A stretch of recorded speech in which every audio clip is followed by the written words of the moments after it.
آپ حضرات نے گفتگو کرنی ہے تو میں آج کی مجلس میں تھوڑی سی گفتگو کر کے آپ کو خطابت کا سلیقہ اور لب و لہجہ بتاتا ہوں کہ آپ نے بات کیسے کر دی ہے، اپنا عقیدہ کیسے بیان کرنا ہے، نظریہ کیسے بیان کرنا ہے، آپ نے گفتگو میں عوام کو متوجہ کیسے رکھنا ہے، رک رک کے بات کیسے کہنی ہے۔ توجہ رکھے، میں 2-3 باتیں صرف کرتا ہوں آپ کے ذہن میں آئے۔ ہمارا اہل سنت والجماعت احناف کا عقیدہ ہے، ہم اللہ کی ذات کو ہر جگہ پہ مانتے ہیں۔ اہل سنت والجماعت احناف کا عقیدہ ہے، ہم اللہ تعالیٰ کی ذات کو ہر جگہ پہ مانتے ہیں۔ قرآن کریم میں ہے وَلِلَّهِ الْمَشْرِقُ وَالْمَغْرِبُ فَأَيْنَمَا تُوَلُّوا فَثَمَّ وَجْهُ اللَّهِ، مشرق اور مغرب اللہ کے ہیں، تم چہرہ جدھر کرو اللہ کی ذات ادھر ہی ہے۔ قرآن کریم میں ہے وَإِذَا سَأَلَكَ عِبَادِي عَنِّي فَإِنِّي قَرِيب، میرے بارے میں اگر پوچھیں انہیں بتا دیا جائے کہ میں قریب ہوں۔ سوال اللہ کی ذات کے بارے میں ہے تو پھر جواب بھی اللہ کی ذات کے بارے میں ہوگا۔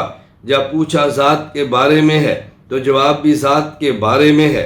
اللہ قرآن کریم میں فرما رہے ہیں وَنَحْنُ أَقْرَبُ إِلَيْهِ مِنْ حَبْلِ الْوَرِيدِ، ہم شاہ رگ سے بھی زیادہ قریب ہیں۔ اہل سنت والجماعت احناف دیوبند کا عقیدہ قرآن کریم کی آیات کے مطابق ہے، احادیث مبارکہ کے مطابق ہے، امت کے مقتدر اسلاف اکابر کے نظریات کے عین مطابق ہے۔ اب دیکھیں یوں بولے، ایک ایک بات رک رک کے کہتے چلے جائیں۔ اہل سنت والجماعت احناف کا عقیدہ ہے انبیاء علیہ السلام اپنی زمینی قبور مبارکہ میں اجساد انسریہ کے ساتھ بتعلق روح زندہ ہیں۔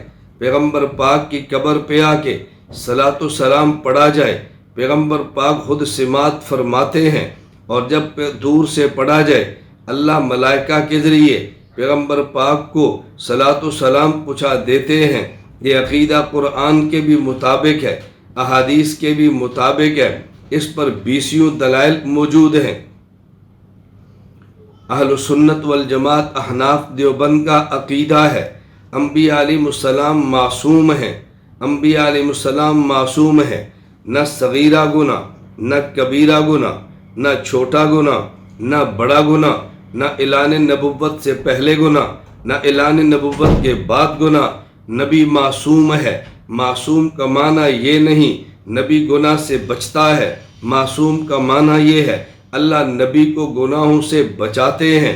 معصوم کا معنی یہ ہے اللہ اپنے نبی کو گناہوں سے بچاتے ہیں، جس کے سر پہ اللہ تاج نبوت سجاتے ہیں، اس نبی کو گناہوں سے خود بچاتے ہیں۔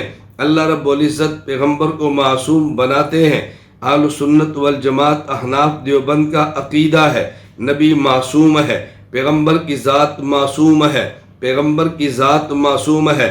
توجہ سے بات سماعت فرمائیں، میرے دلائل کو توجہ سے سنیں، میں جو بات کہنا چاہتا ہوں اس بات کو توجہ سے سماعت فرمائیں۔ اہل سنت والجماعت احناف دیوبند کا عقیدہ ہے پیغمبر کی ذات معصوم ہے، چھوٹے گناہ سے بھی معصوم ہے، بڑے گناہ سے بھی معصوم ہے، اعلان نبوت سے پہلے بھی، اعلان نبوت کے بعد بھی نبی سے کبھی کوئی گناہ سرزد نہیں ہوتا۔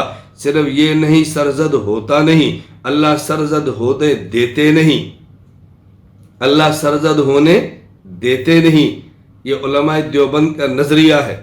یہ میں نے تھوڑی سی بات کی ہے، اب آپ کو بات کرنے کا سلیقہ آئے گا جو رک رک کے جم کے ٹھہر ٹھہر کے بات کریں اور اپنے عقیدے پر دلائل برسائیں۔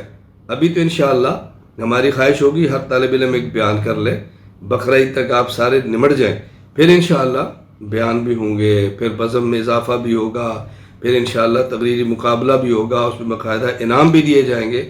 اللہ تعالیٰ مجھے اور آپ سب کو دین سمجھنے کی، عمل کرنے کی، سمجھانے کی توفیق عطا فرمائے۔ تو بیٹا آپ بالکل نیت فرما لیں، قواعد کی پابندی کریں، ضوابط کی پابندی کریں، اساتذہ کا ادب و احترام کریں، جو باتیں بتائی اس پر پابندی سے چلے، انشاءاللہ زندگی رہی تو آپ کے ساتھ رہے گا، چلنا رہے گا انشاءاللہ، اور یہ کام آگے بڑھے گا۔ اللہ تعالیٰ مجھے اور آپ سب کو عمل کی توفیق عطا فرمائے۔ وآخر دعوانا ان الحمدللہ رب العالمین۔